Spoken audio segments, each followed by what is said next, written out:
What is going on, everybody? This is John Payne with Cashflow Veteran Podcast, episode 40, entitled Transitioning to Real Estate Investing. I got a good buddy of mine, Wright. We have a very similar path, not just in the military career, but also in real estate as well. And that's what we're going to be talking about today. I mean, we could talk about all kinds of stuff as well, both being nuclear missile operators in our Air Force time. You know, there's a global nuclear thermonuclear war that's about to break out in the middle of Ukraine. We could talk about that, but we're not. We could also talk about just housing crashes or market crashes and stuff, what's going on with the Bank of England. But we're also not going to talk about that, because one of the best things that we can do as cash flow veterans is look at making sure that we're increasing our overall pie. Yes, we can divvy up how we spend our money, but at the end of the day, the biggest returns we get are increasing our knowledge, increasing our skill sets, and increasing our abilities in order to generate an income. And at Cashflow Veteran, that is really one of the things that we're here to do, is figure out that. And real estate's one of the best things for that. So I want to bring my good buddy, Wright, Air Force veteran. You know what? I'm not going to go into all of your background. We were at Malmstrom together. We were at Offutt together for a little bit, even though I was out on the civilian side a little bit. You were still in active duty. And I want to get into his perspective. But Evans, go ahead and give us just a quick snippet of what your background is, and then we'll get into the hows, the whys, the wins, and all that stuff of real estate and real estate investing. Awesome. Thank you, John. And thank you for having me on this podcast. Yeah. Shout out to Cashflow Veterans. Woo-woo! Let's go, baby. So once again, I'm excited to be here. A little bit of my history is, as you mentioned, we grew up in Malmstrom together as nuclear missile operators. And in that time, at about, somewhere around 2011, I started investing in stocks. And throughout that time, I was like, hey, man, I'll put my money in, I'll dollar cost average. It's a good way to help build up income. Also invest in an IRA. I did not do the TSP, but I was investing in my own IRA and individual stocks, trying to build up my passive income that way. But a little bit of active to it. So that being said, at about 2014, going through my career, I realized hey, the military, a lot of people say it's a safe, guaranteed career, but right now, that's not the way I'm feeling. I feel like there's something more to life, and I want to, I'm starting to realize hey, this is not always going to be there. So what does life look like after the military? And when is that? Because it might be tomorrow, or it might be 20 years down the line, and you never know. And so having that understanding, being in the military, you then start to say, okay, ask the questions to yourself, to your family, what's important to you and where do you want to be? Start visualizing that, and then start putting plans in place to get there. And for me, what that looked like was I read a book. I don't know if anyone's heard of it, called Rich Dad Poor Dad. Fantastic book, but all it did for me was get the wheels turning. And that's what I tell many of the other people that I invest with, or try and invest with, or who are interested in investing, is just read Rich Dad Poor Dad, get your wheels turning, see if it's something that you're interested in. And if it's something that excites you, or just starts moving some ideas in your head, then go for it and just try it. And so that's what it did for me. And so what did that look like? Well, it's okay, real estate investing sounds great and cool, but I got this car note that I'm paying, and I'm renting out an apartment. So coming up with the excuses of here are things that are holding me back from starting in real estate investing. How do I get past that? Well, then, we talk about goal setting. It's all right, well, one of the goals I set was I just want to pay off my car. And in that time, it's going to take me about a year, and I'm going to learn as much as I can about real estate investing. So I joined Bigger Pockets. I started purchasing books on real estate investing, and then learning about the multifamily, which is kind of what piqued my interest. And so a year goes by and the car's paid off. And then I asked myself, well, okay, here's the goal I set. I achieved that goal within said time frame of a year. And in that time, I took the time to learn more about real estate. And so now what's my excuse? And I thought about it, and the answer was none. So what's the next step then? All right, cool. Well, since I had no excuses, from right there, from the go, I knew that in order to buy a property, I needed to start talking to people who were investing. And one of those people was a realtor, and then another person was a lender. Those were the two people I knew at the time who were going to help me get the property. And then I started establishing the track record with property management after the fact.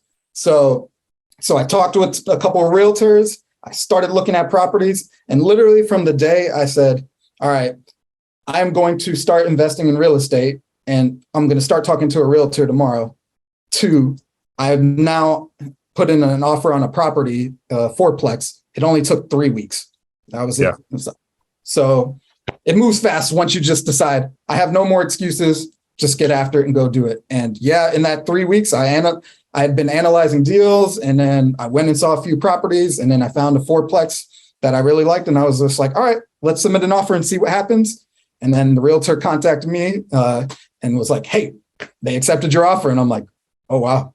All right, I guess this is really happening. So that was the beginning of my real estate investing career and how I transitioned from investing in stocks.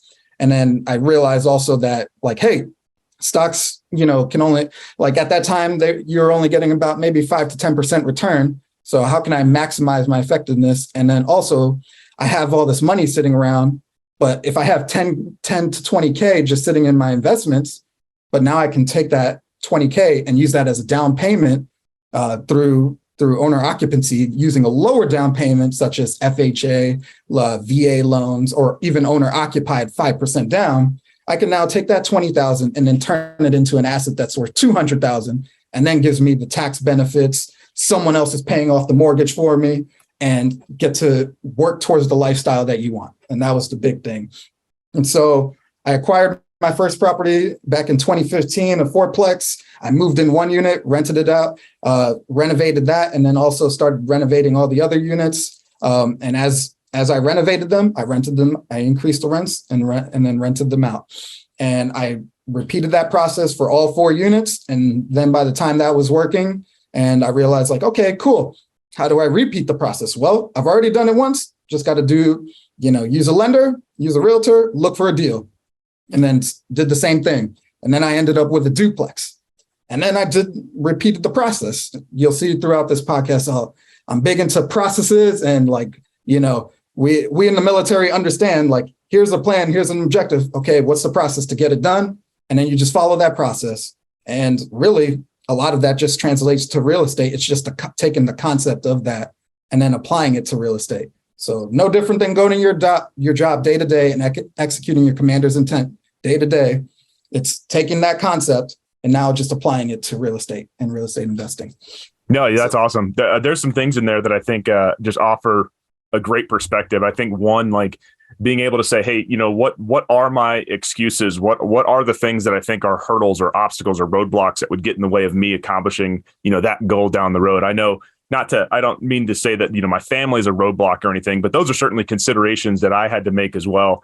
I also had to do some introspection to say, I don't do well with my attention divided. When I throw myself into something, like, that's what I'm doing, like, all the time. Like I with the real estate brokerage that I'm with right now with New Western, working exclusively for real estate investors. I'm like, I can hardly go to sleep at night sometimes because I want to get on the MLS. I want to look for that next deal. I want to run the numbers. And it, that's certainly gave me a perspective that I know where I need to be.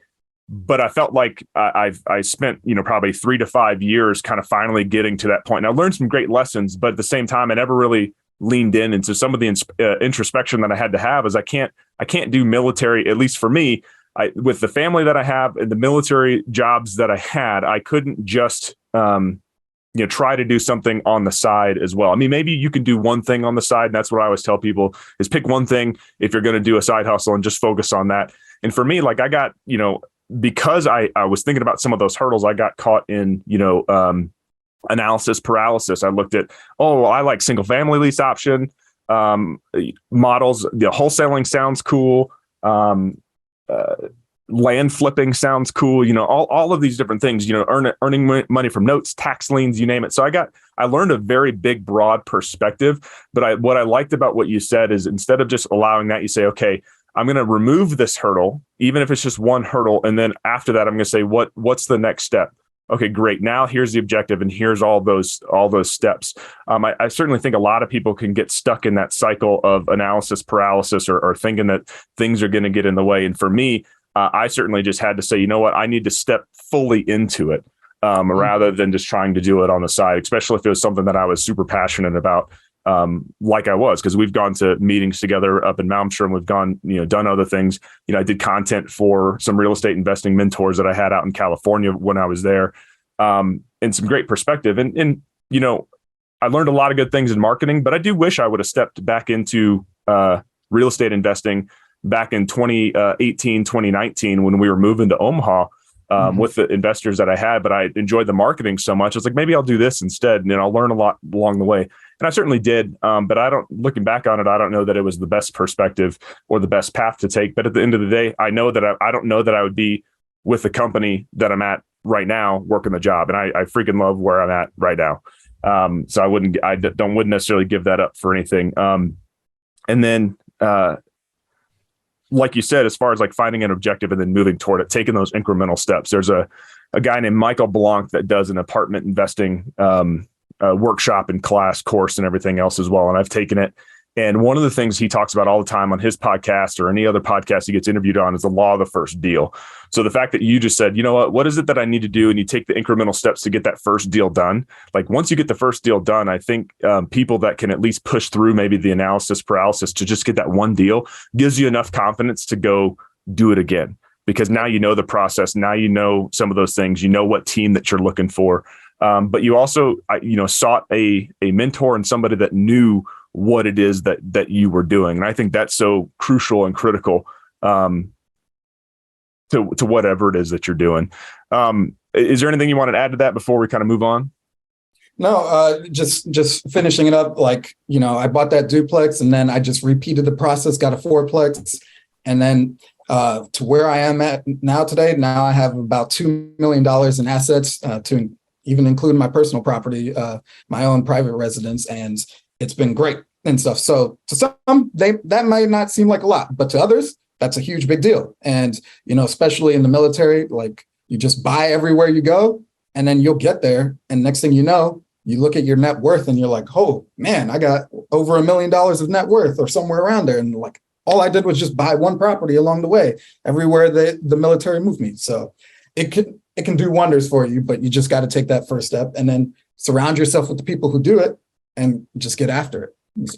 Yeah, I know some of the previous podcast episodes I even just did talking about home equity line of credit, or even talking about why I think Dave Ramsey's wrong on certain topics and stuff. Like I got into it where I certainly think, one of the common questions any new lieutenant that's moving up, or any new anytime, a younger airman or whatever is moving into an area, maybe they have a family, maybe they have roommates, whatever their situation is. It's like, hey, should I rent or should I buy? It's an age-old question for a lot of military folks that are out there.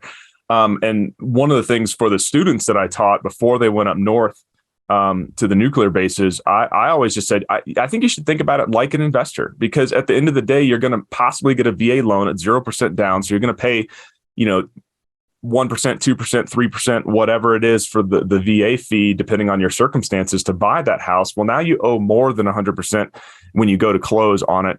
And you're likely going to be gone from there within 3 years. And when you look at how much, hopefully it's appreciated a little bit, but you really can't bank on having an appreciation play if you haven't thought about the other aspects. Yes, you'll have a little bit of equity put back into it, but not much starting out at 100%. Of a loan to value. And then, but if you don't understand the fundamentals, if you go into an area and you buy what you can afford rather than buying an area that's popular, like you're not doing any market analysis. It's really just like, hey, does this fit into my personal budget? And that I think opening that perspective a little bit more to say, hey, maybe think about these things in a couple different lights. What is the simplest question as a investor mindset? What's your exit strategy? Because you need to think about that before you put any money down.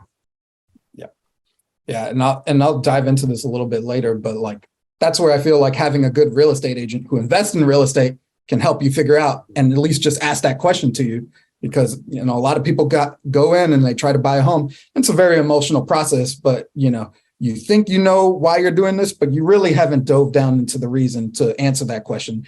The simplest answer is like, I just need a place to stay and stuff. But then when you start with the end in mind and then work your way back from there and ask those questions along the way, you can set yourself up and others for success, for the long term in terms of wealth development and asset acquisition. And just like, hey, you find yourself a good place, but also, that exit strategy is going to lead to you potentially renting it out, or you can sell it for more, or figure out other ways to make money off of it. Yeah, for sure. And I love the house hacking models. I love the Burr method as well. I think those are very applicable for anybody buying on a VA loan. Anybody, yeah, yeah. I mean, and you get, some income that's actually tax free as well when you go in to do it. And you can still find VA properties that still need a little bit of work. They pass VA inspection. They still need a little bit. You can add some sweat equity to it if you need to, especially if it's your personal residence, but you can look at a lot of other cool options that are out there as well. Before we kind of go on, though, the one question I did have is, why did you choose to leave the military and pursue a career in real estate? All right, so this is going to be, thanks for the question. So it's going to be broken down in just like a few different segments, but basically one of the reasons starting off with was back in my previous station in Louisiana, Barksdale Air Force Base. I was there, and I've been with my girlfriend at the time, now fiance, and we were trying to figure out, hey, what's the next step for us? And what does that look like? And it obviously involved moving together. She was living in Chicago. I was living in Louisiana, and we had been doing long distance dating for about 3 years. So we were working towards, all right, what's the next step going to be? And it needs to be us living together. Well, funny part of that is like, at the point I asked her, I was like, hey, would you be interested in moving to Louisiana and living with me?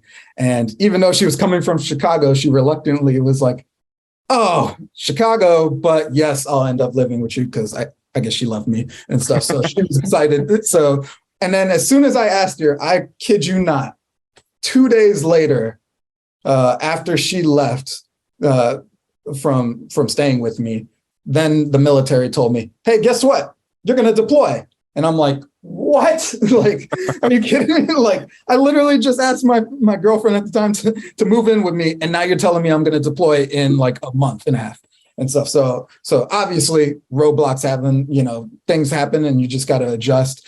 And I was upset. I was like, man, this came out of nowhere, and I finally was going to be able to live with her. And so now that's throwing things for a loop and pushing it back another 6 months, and I got to go deploy. So I gave her my dog, said, hey, watch after him. I'm going to get ready to deploy. And literally 2 weeks, I was in Fort Bragg doing all my admin. And then they told me, hey, oh, by the way, you're not deploying anymore. And so 2 weeks before my deployment, they canceled it. And at that point, I had already just had some internal battles with staying in the military and just questioning that. I, just like you, I had identified like my passion was real estate investing, and I wanted to, like, I still enjoyed serving, but I wasn't as passionate about it. Like when I joined, there was a deeper level of why I wanted to serve, from being in New York to when in 9/11 to having a military family where my dad told me, he's like, I don't care what you do after you leave this house, but I want you to go serve and stuff. So, and I took that to heart, and that kind of drove my why. Fast forward 12 years later in the military, that passion wasn't really there. If I can just be a little bit vulnerable with it, it's like, it wasn't really there. So I question myself all the time, like, how can I be expected to lead others and help advance the military and everything we're trying to do in my position, but I don't even believe that in myself anymore. And that was the question I kept asking myself, and with everything that happened. So I made the decision. I was like, hey, we only got one life. I'm at 12 years in, and there's all these great benefits that you get when you're, at that time in the old program for 20 years staying in.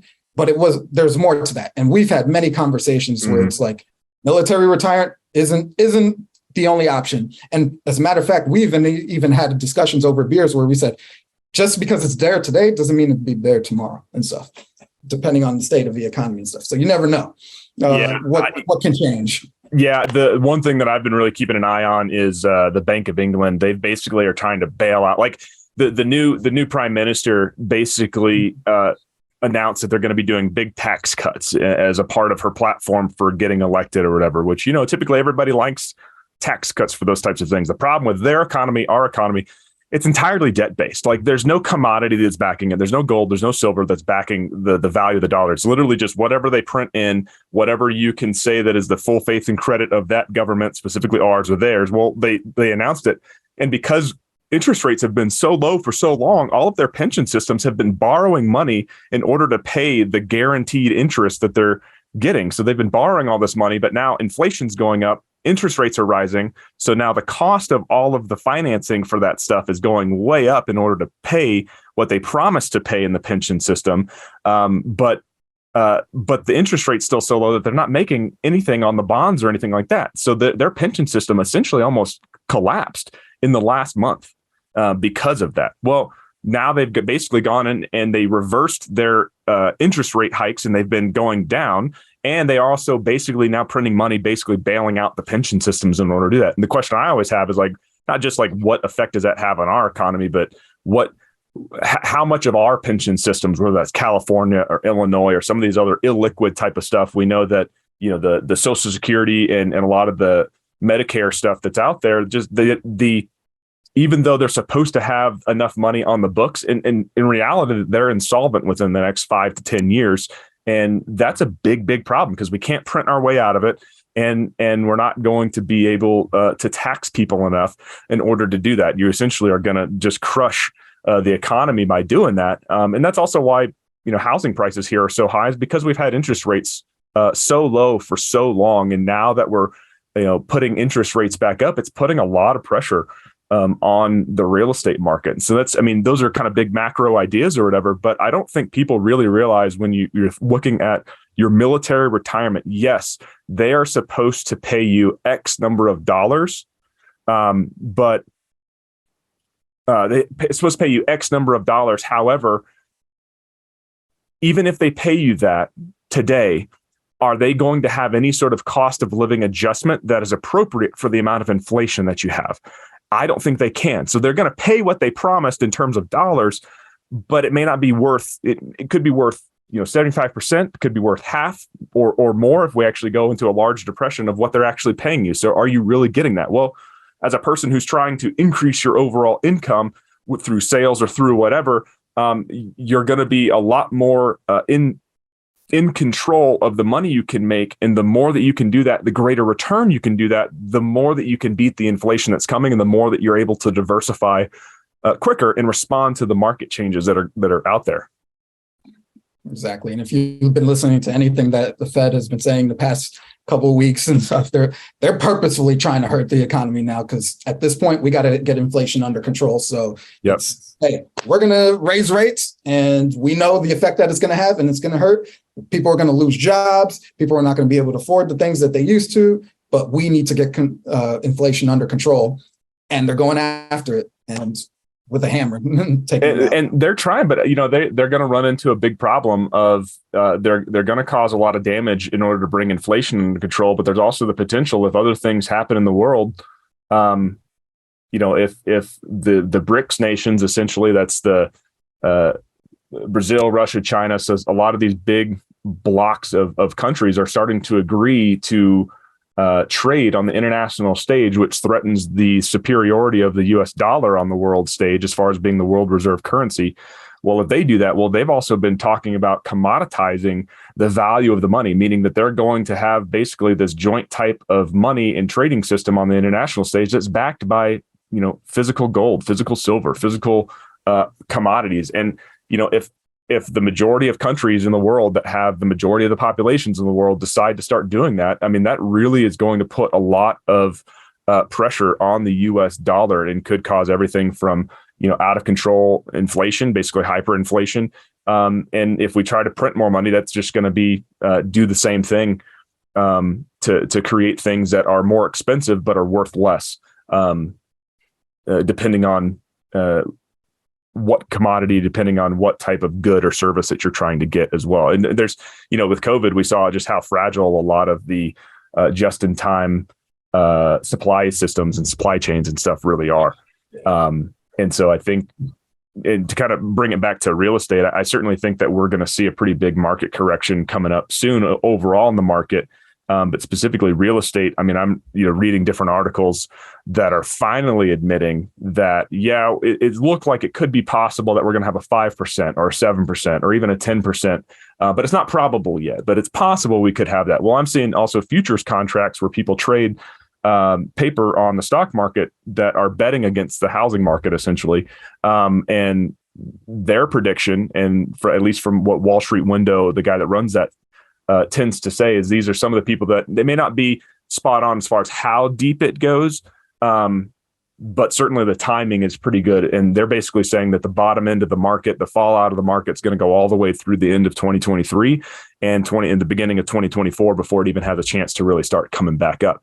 And granted, real estate's still local, and people are still leaving California to go to Omaha, to go to the central part of the country in the heartland, Colorado, you name it. So we're still seeing population increases. That's certainly going to bolster that value that's there. But those states where people are leaving are going to get crushed. Those metropolitan areas are going to get crushed. And we're already starting to kind of see some of the shakiness as it goes into that. Mm-hmm. Yeah, so what, as far as that goes, I know I kind of just vomited on you there with all those things that have been on my mind recently, but as far as what you see as far as the state of the real estate market, where do you see it going? What are some of the indicators even in your local market that you've seen? Right. So we're still seeing as far as the real estate market on a national level, you're still seeing home inventory is slightly increasing from the previous year. But we're still at like historic lows. That's applicable in my market as well. So a lot of the things I'm telling people when they're interested in investing in the market or just trying to buy a house is like, hey, if you're waiting for home prices to severely correct, it's probably not going to happen based on my assessment, because we just understand the laws of supply and demand. And if demand has gone down, but supply is also remaining low. And then on top of that, you throw in the price increases. For instance, in my market, we've seen a 17% average sale price year over year, to where we're about the average sale price in the Charlotte area is about $459,000.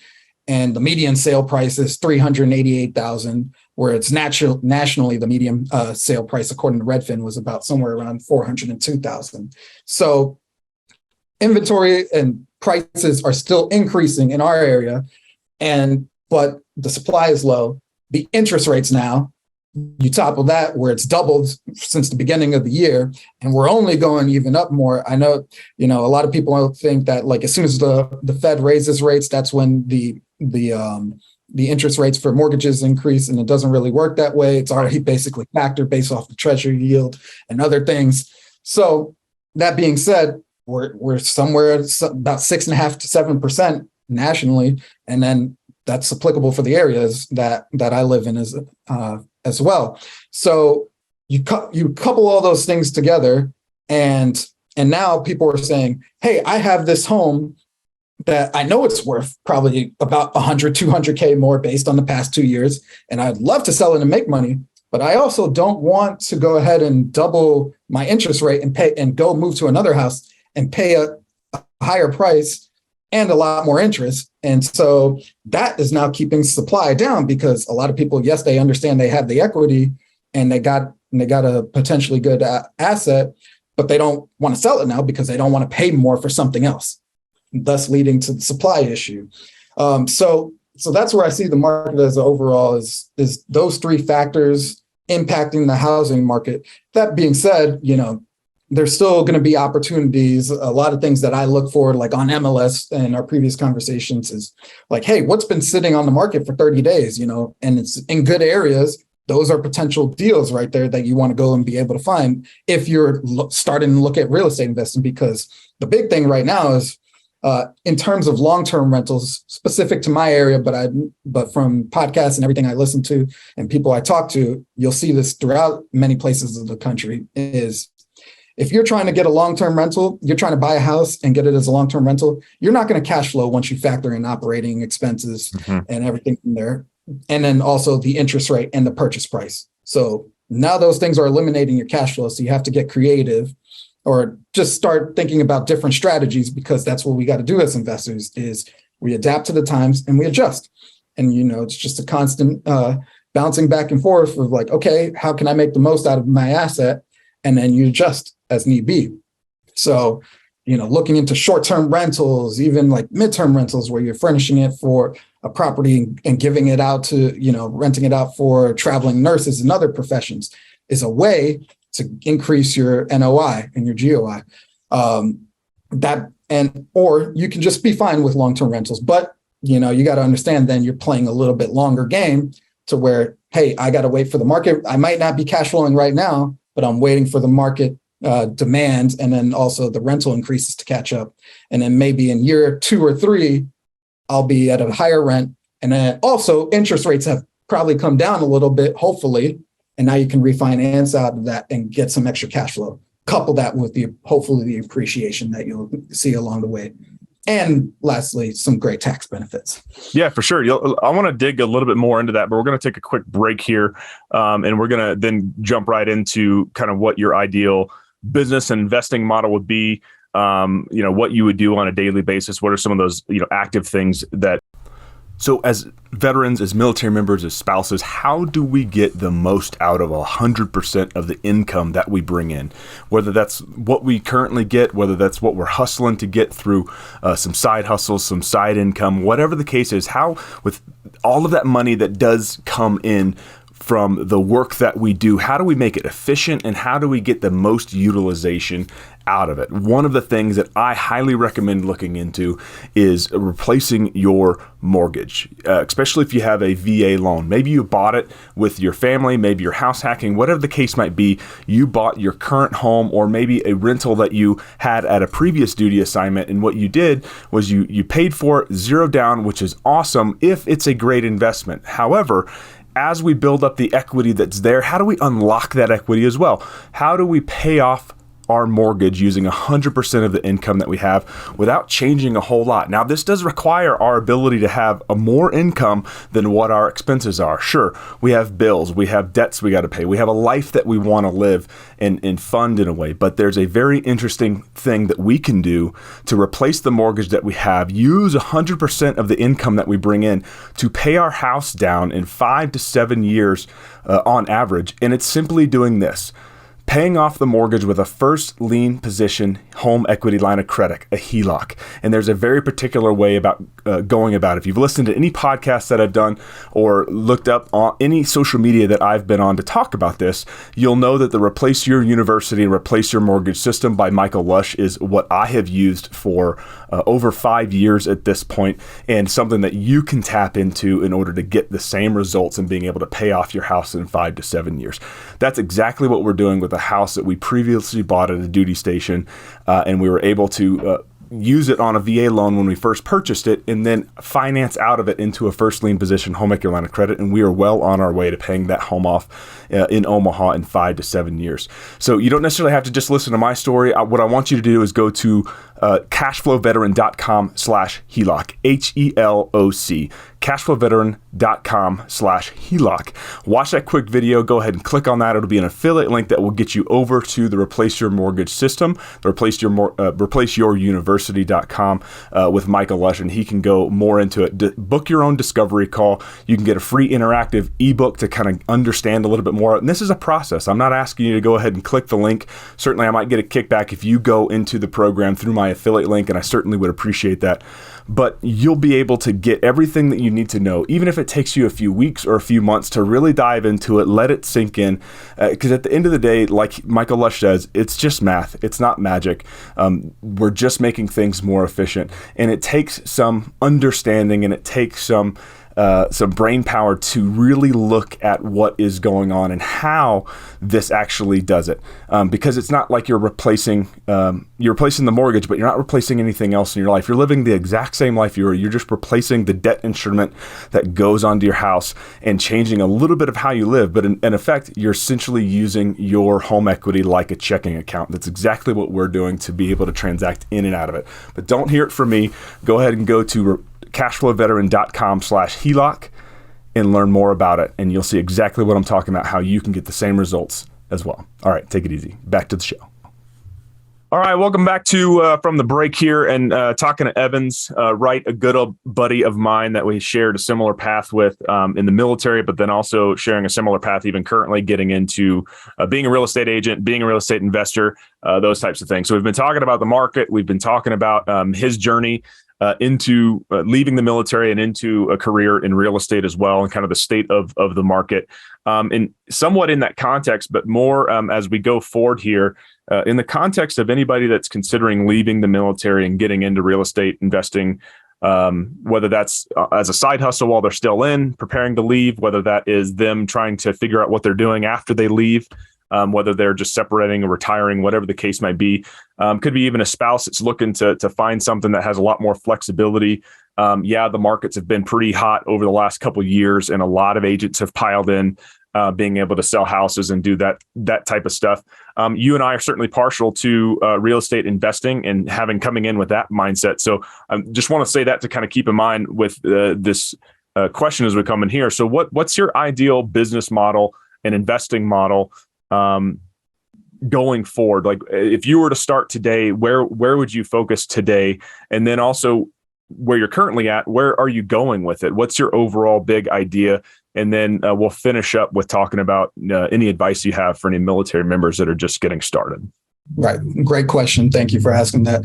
So where we start and then where we go. So I spend a lot of time, now reading books, and learning about the real estate industry, because I've been investing in real estate for over 7 years now, and just starting my agent career within this year. So I took that and I said, hey, how can I leverage my experience in real estate investing to now help other people invest in real estate or grow wealth? Because everything I do is backed behind a passion. My why is I want to develop wealth, and I also want to help other people develop wealth. So what that looks like is I said, I have experience in this. Let me take that experience and get a real estate license and help other people grow that wealth and grow their wealth backed by real estate investing. So now we start traveling forward, and what that business model looks like is now I'm building a team of, they don't have to directly work for me, but working together with people is still building a team to accomplish an overall objective, tying back into that military. And, you don't have to be in the same unit, but you're all playing a part to get to take your objective, or just playing a part in that bigger strategy to accomplish that strategy. And that looks like, all right, now I'm building a team of people strategic partners who I want to invest with to acquire assets. I get people who are providing me acquisitions, in case like I work with agents from New Western here who feed me deals. So taking a step back from that, I like to say like a big thing in business models and where you should be focusing on is honestly lead generation. And it's something that we just kind of like, we do it, but we don't actively think about it. But once you start actively thinking about it is when you start recognizing like, this is the most important thing I need to be focusing on. So what does lead generation mean? Lead generation is getting out there and putting yourself out there, exposing yourself, letting other people see it, so that when they think, hey, I want to get into real estate investing, or I want to buy this property, or I want to sell and stuff, they think John Payne, they think Evans Wright and stuff. And so how does that work? Well, you're putting out content, you're writing letters to people, you're communicating with them on a frequent basis using CRM or any other sources, whatever you got to do just to keep presence of mind, so that when they are ready to make that decision, they understand like, hey, I know this person and I want to go with them because they seem like they're doing great things, or I just like what they have to say and stuff. So that's a form of lead generation. That can be via social media.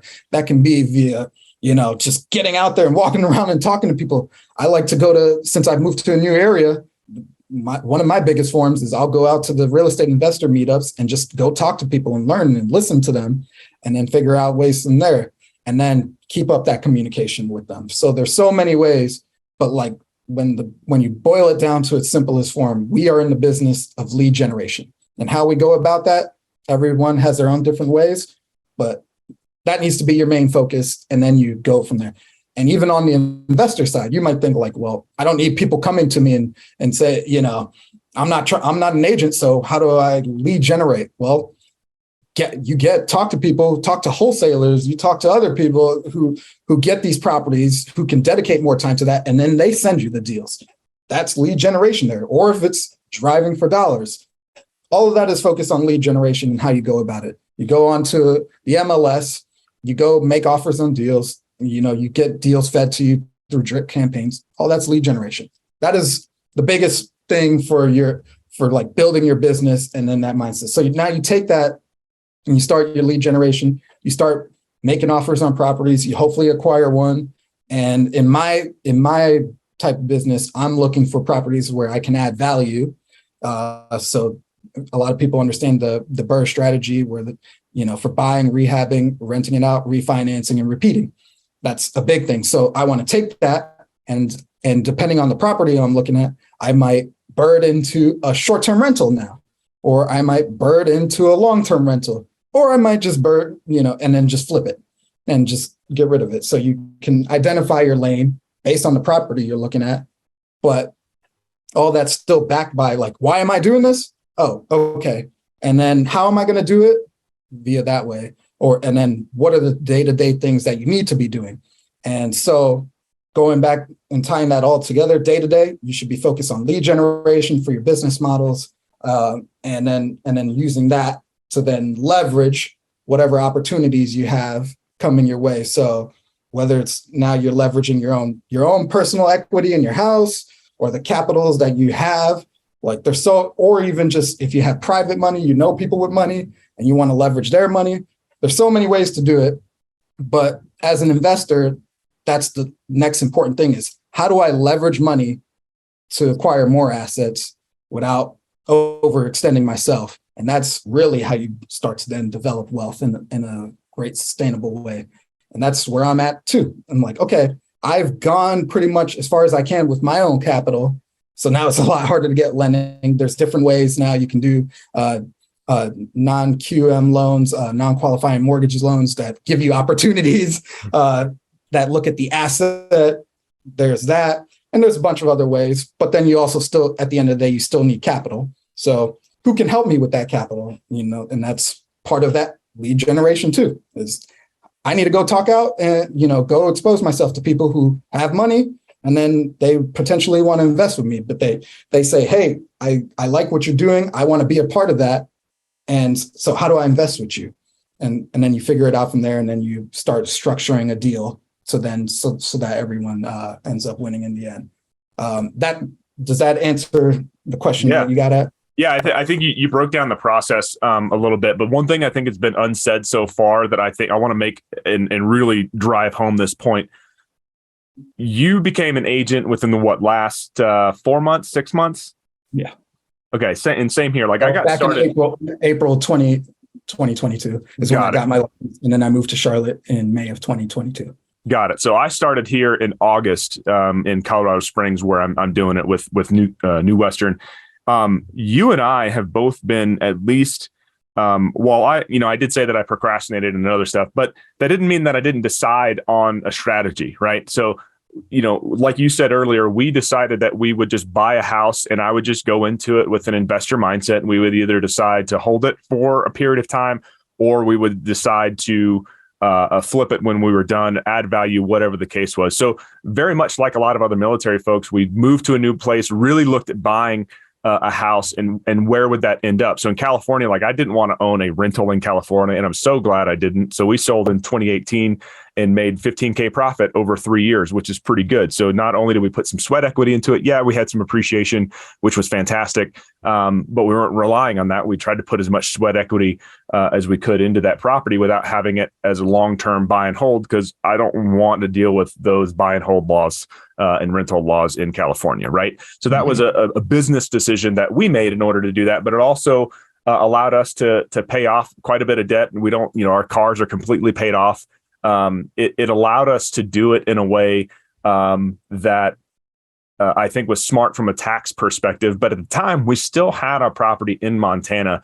So we had that one property that we had rented out for, I think we ended up owning it for about 7 years or so, and then selling that as well and being able to kind of pay off some more stuff, and had a decent appreciation, very, very low and slow when it came to that. But we still, made out on top with that as well. So we had a disposition strategy in mind. And I say all that because you and I were doing investing activities years before we ever became agents. So the point that I want to drive home is you do not have to go be an agent or become an agent in order to get into real estate investing, to get started in real estate investing. I don't think it's a bad thing. I used to think I never wanted to be a real estate agent that's very forward facing to the market. I only ever wanted to work with investors. So I was shocked to find a company like New Western. So I jumped all over that opportunity. I didn't necessarily want to be a wholesaler because not necessarily that, I felt like I could do a good job at it. I would be ethical. I'd be moral. I would do everything on the up and up. But I didn't necessarily have the amount of time that would be required in order to really get out there and actively be doing all of the marketing, all of the lead generation that would need to come into it. I'd rather use a team. So I always use real estate agents, or I would go to RIAs like you and that's where I met my mentors that did single family lease option in Ohio. They lived in California, but they did all of their work in Ohio, and I'd help them run their content for their website when I was getting into real estate investing and learning more about marketing. Again, I did jump into marketing and I actually tried to build a business all on my own, which is also one of the other reasons that I had to do some introspection for myself, where I thrive having a lot of structure. I might go up against that structure, but I really felt like I thrived because of the structure in the military. So when I was thinking about if I was to go into a sales job somewhere, I don't want to just, have to make up everything as I go, because I'm not going to focus on, I'll get spun off on all the shiny objects that come up. But if I have a process that I can follow, I can do that. And that's what New Western has offered me as an opportunity, is having a lot of structure, but still allows me to kind of run as fast as I need to with it and explore different items, but still have that one path that I'm going down. So that's the reason why I became an agent rather than trying to do wholesaling.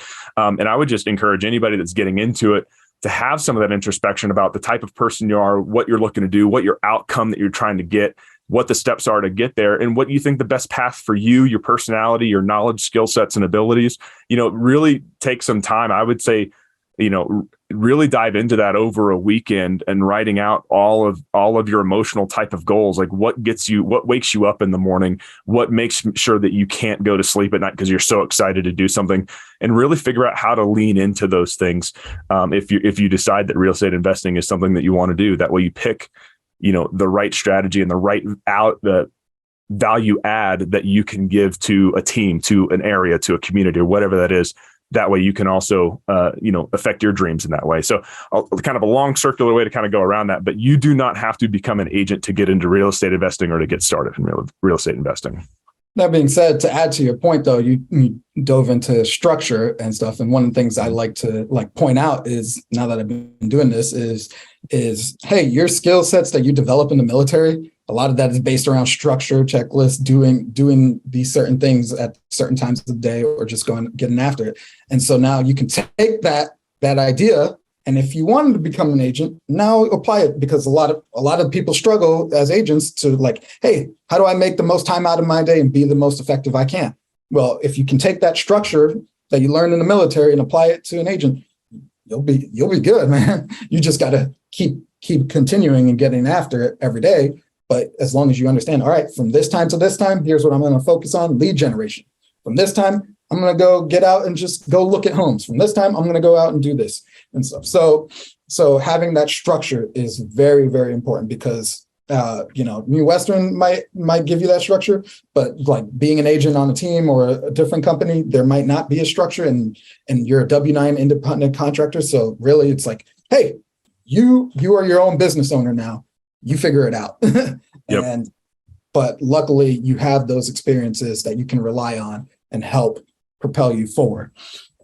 Yeah, for sure. What's your opinion on somebody getting started using a real estate investing course of some kind? And the reason why I ask that is the viewpoint that I come at it is, I think if you find a very good, broad, general course that just explains how to think about the market without getting emotional about it. What is the news telling you or not telling you, how to read between the lines, but also what are all the strategies that are out there? What are different ways that you can make money? And what do you think that you would be most passionate about doing? And when you decide, I think you could find some low cost courses that would get into that to give you that broad perspective. And honestly, library card is, a few dollars. So there's plenty of books that are out there that go into it. And I encourage anybody, just as you've been talking about, you mentioned reading a lot of real estate books. I think those are also some of the perfect places to go, because essentially they're just a course that's very condensed in the pages. So I think that's a good way to go about it as well, just to kind of learn, hey, what is real estate investing, but what do I think I'd want to be in? And if you're going to buy a course, decide what niche you're going to go in, and maybe buy one course that has a little bit of a business model and everything else that goes into it. I don't necessarily have any specifically in mind that people should go look into or anything like that, but then buy books that are on that strategy that you're thinking about, and dig an inch wide and a mile deep on kind of that one strategy to get really good at it, because you're going to learn the lead gen through that model, whatever it is. And I say that because I was kind of a course junkie, where I spent thousands of dollars on courses, from land courses to syndication deals for apartment. And, has it really yielded the return? Well, if I'm able to get to that point where you and I are running our multifamily empire, it may be, but it would have taken, 15 years to get there. Right. And I wouldn't necessarily suggest that strategy for somebody that's starting out. So find, something that gives you a broad understanding of real estate investing, pick a niche, maybe take a course that drives a little bit deeper. But then if you have the structure that comes from the course, or a network or mentors that give you some structure, just pound that structure and get really good at it. That's kind of my conception, but I wanted to understand what your suggestion for courses or books or something like that might be for someone to get started. Yeah, I'll start it off with a lot of the information that you're going to get in a course is out there for free. 100%. But the problem is you just don't know where to find it. And so that is kind of like another thing that drives me is, hey, not only do I want to help others build wealth, I also want to help educate people on that information, because I spend a lot of my time trying to figure this out to help expose you. And the biggest thing that you could do is like hold someone accountable and stuff. So it means nothing if you spend thousands of dollars and you don't hold yourself or have someone else holding you accountable to taking action after you leave that course. So if you say, hey, I'm going to spend $5,000 to go learn about through a short-term rental guru, and at the end of the day, once you're done with that course, you're like, yeah, I learned some good information. Cool. I'll have to go figure something else out about it. But if that's all you take out of it, then you invested $5,000 in yourself and trying to be better. There ain't nothing wrong with that. But if there's no one, or if you are not holding yourself accountable, then it's not going to do you any good. So having that mentor to say, hey, I heard you said you went to this course. Okay, what have you done since then? Well, actually, I haven't really done anything. It's not the right time right now, or this isn't working, or I'm going to get after it next week. And so I've done that with like people where it's like, hey, if you tell me you're interested in real estate investing, I'll sit down with you. I'll teach you. I'll tell you about what I understand and what I know to just give you a broader picture. But it's up to you to then go learn more about it. But also, and that's holding yourself then is saying, all right, you understand what I told you. Go out there and learn a little bit more about it. But I'm going to follow up. I'm just going to ask you like, all right, here's what you said you were going to, did you go do it? Yes or no? And stuff. And so if you're investing those money in that thing, you just have to hold yourself accountable or have someone else get you there. And that's my opinion of those courses. But at the end of the day, if you feel like, hey, I know the information's out there and I'm just going to go listen. My biggest thing is I hate reading, so I have to listen to audiobooks, and I listen to that on my drives now. And that's where I've been able to take a lot of this information. So I'm going to a showing or going out to a real estate meetup or whatever. 9 times out of 10, I have an audiobook going on real estate investing or some type of business building, development, and mindset. That's the biggest, because at the end of the day, this all boils down to what's your mindset. Are you going to take that mindset and are you going to let it keep you down, or are you just going to get after it and then go accomplish your goals in life? If you don't have the mindset, it's going to be a lot harder for you. And you definitely, like, it always helps to have that reassurance and have people in your corner backing you up saying, yeah, you can go do this. But a lot of times I see that's still not enough and stuff. Like, you can have people every day giving you, motivating you to go do something within real estate investing. If you don't go do it, what does that mean? So, yeah, everything with Cashflow Veteran, I've looked at how to build like a course for it or something. And I certainly don't mind building a general course and selling it for whatever, maybe having an upsell and using kind of some general marketing strategies in order to kind of sell a course like that. But at the end of the day, like, That's what I noticed after basically kind of being a course junkie. I just said, you know what, like part of me just has to kind of stop from doing that. Like I love learning. I could go into, I could be in college the entire part of my life. I really just love researching, debating, learning, whatever the case is. Like I love that, but that's also an obstacle of mine. I am a doer. So once I get into that mode of doing, I'll run. I'll just keep going. Nothing else matters. I'll just do that.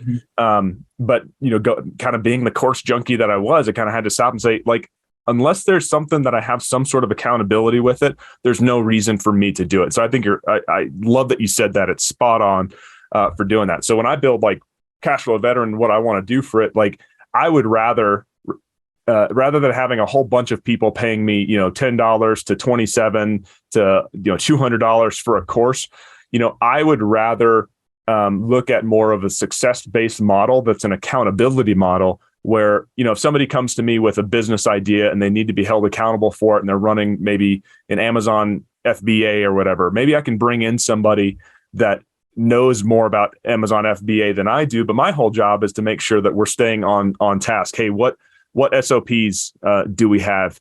What checklists can we run? How can we make this thing where we really build it from a model that you can step away from if you need to have something go on? Like, can we build a true business that way? And how can we hold it accountable? And I'd rather have like 5 people like that, where I might have like a % of their revenue or % of their profit or whatever the case is, like having a more of a success-based model that is dependent on them, but it's also dependent on me to hold them accountable, or having a community of people that are holding people accountable for it, rather than just selling courses. Because everyone says the 80-20 rule. I don't even think the 80-20 rule applies to a lot of courses that are out there, just because of how much money is in courses these days. I think like probably even less than 5% of the people really do anything. Maybe even 1% are actually what you would consider to be successful. Maybe 5% actually can do enough to pay the course for it. But I think 1% really are the only ones that are truly successful with it. And it's not necessarily the fault of the course. It's the fault of the individual for not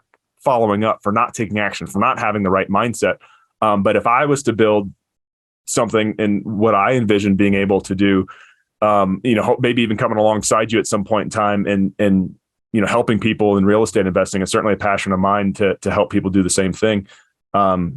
And do it in a way that is accountability focused rather than just selling courses.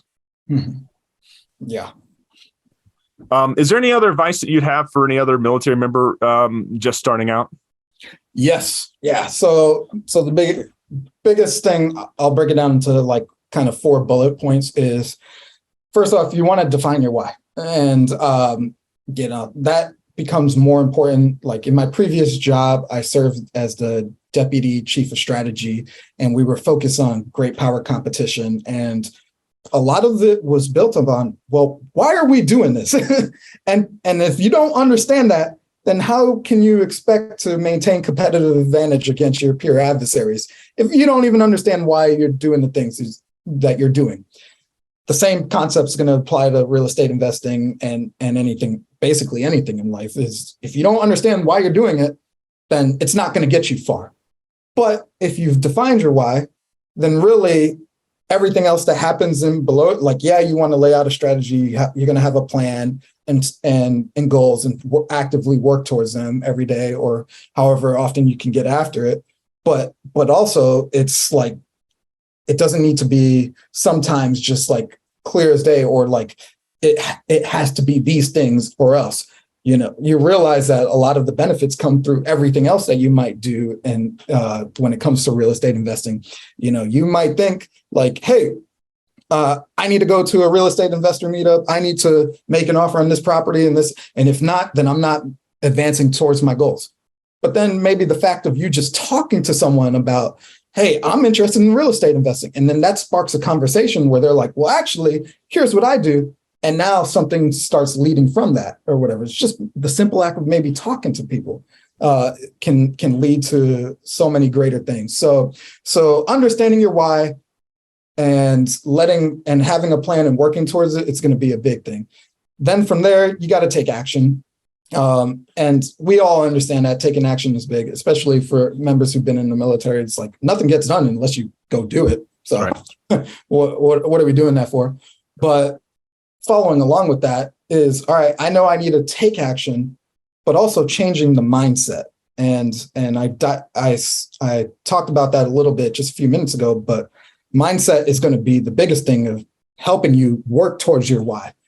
And the things that I've learned over the years is, and try to help other people understand, is once you can change your mindset to going from a consumer to a producer, it's like a whole new aperture appears in front of you and you see things in a whole new light.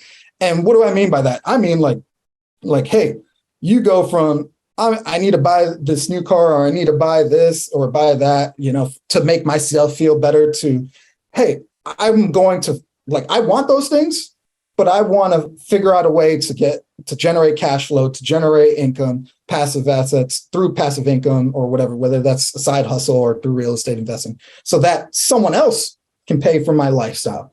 And so now you start taking the approach of like, all right, everything I want to do, I want someone else to pay for it. And just something as simple as like going on a vacation, or even like going out to the bars and having a few drinks in the night. When you say, yeah, I'm spending this money, but actually, like, I generated income through my real estate portfolio to pay for this night. So go ahead, drink shots on me or whatever. Like, then things really start changing you, and it's a whole different perspective. I did it with like my fiance, where it's like she loves her shoes and everything, and so like, all right, well, figure out a way to generate X amount of money so that you can get those Louis Vuittons or whatever, that nice purse that you want, those nice pair of shoes. And so now she rents out her condo in Chicago, generates about $500 a month in passive income. And so whenever she comes up and says, hey, I want to buy this and this, and it's like, can't really argue with you, because you did what you needed to do. You found a way to generate passive income and let someone else fund the lifestyle that you want to live. And for the people out there that are like, oh man, that's a selfish way to think about it, is like, I'm going to get someone else to pay for the lifestyle I live. Now, here's where I come back and counter that and say, well, now you have to take it a step back and think you are a producer. So what I mean by producer is you now have provided opportunities and jobs for many, and housing for many other people, but like people who don't invest in real estate don't get that and stuff. Like, so what does that mean? It means like, for one property that you own and you rent it out, you've created like 5 other jobs. That's getting people in to clean there. That's property management income to them. That's the maintenance person who goes out there and takes it. That's income for them. And then there's income for you. And the biggest thing is you provided a safe and secure and reliable housing for someone to be, and hopefully be happy to be there. And then they can go and work. So you are, and this is where, the government rewards investors through tax benefits. It's like, if you are a producer to the economy, we are going to give you certain things that benefit you.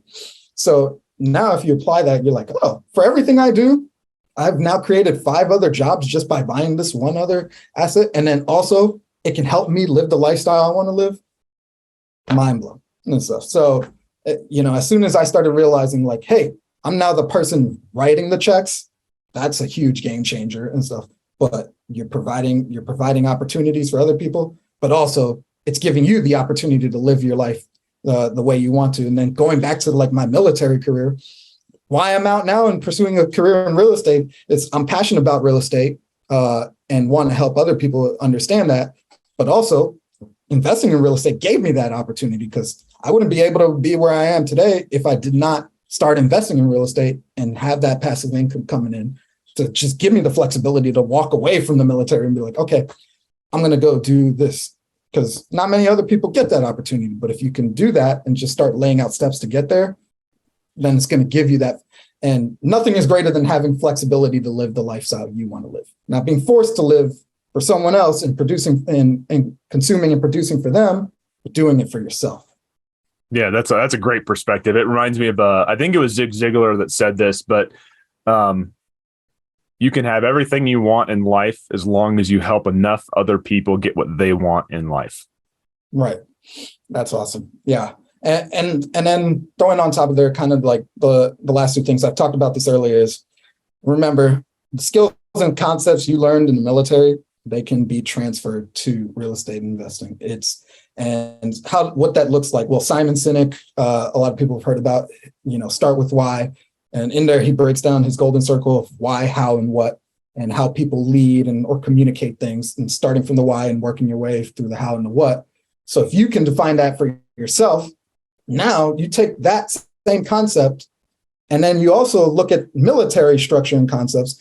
And what is military doctrine based around? We have a strategy.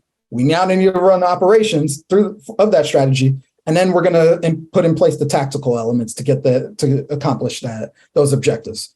Those three things are basically, so strategy, why, operations, how, and then what, and tactical. It kind of lines up. I mean, there's obviously nuances between, but it's still the concept of doing that. And if you've learned that throughout your military career, all you got to do is just take it and move it over to real estate, and you'll realize, like, hey, this actually puts me at such an advantage, because I understand structure, and I understand accomplishing objectives and working towards them in the greater picture of, and then I just need to put it in place and define a process and get after it.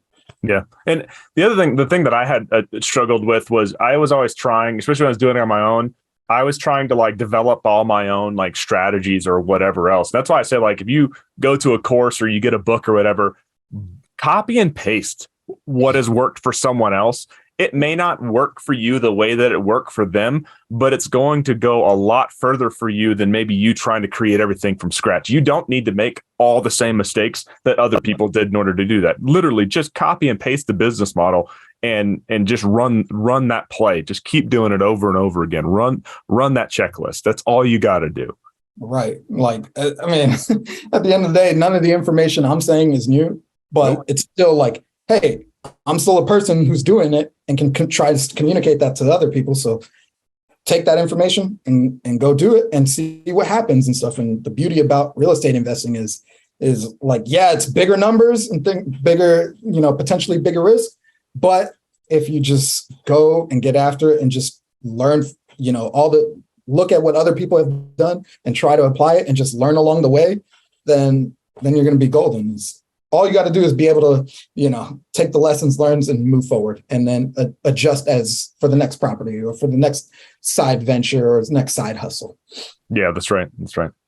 Well, Evans, hey man, thanks so much for coming on the Cash Flow Veteran podcast and talking about how people can transition into real estate investing and how they can get started. I appreciate your journey. I look forward to all the things that you and I are going to be able to do together now that we're I think within our passion and where we're supposed to be. So let's get it done, man. I'm really excited to see what we can put together here in the next coming years after we get a solid foundation in our current markets where we're at. I think you and I have the potential to make some pretty big deals. And what I would love for any cash flow veterans or anybody that's in your sphere, I hope that we can bring a lot more people into this fold and do big things, not just you and I, but just helping other people do big things in real estate investing as well. So I'm really looking forward to that. Yeah, you have a platform which you're using to help other people out and at least get that message to them, and that's fantastic. So thank you again for having me on. Man, it's been fucking great. Excuse my language, but I enjoy it. This is what I love and what I enjoy doing, and you the same. So it's always good to sit down and talk about like why we do these and what we enjoy, and try to get that message out to other people. Yeah, for sure. All right, man. Thanks so much. I'll see you next time. I'll have you back when we can find some other topic to talk about, or we can dive deep into something too. I'd love to have you back on here to talk about any of that. But with that, man, I'm going to close the podcast and I'll see you next time. Thanks, John. Y'all have a good one.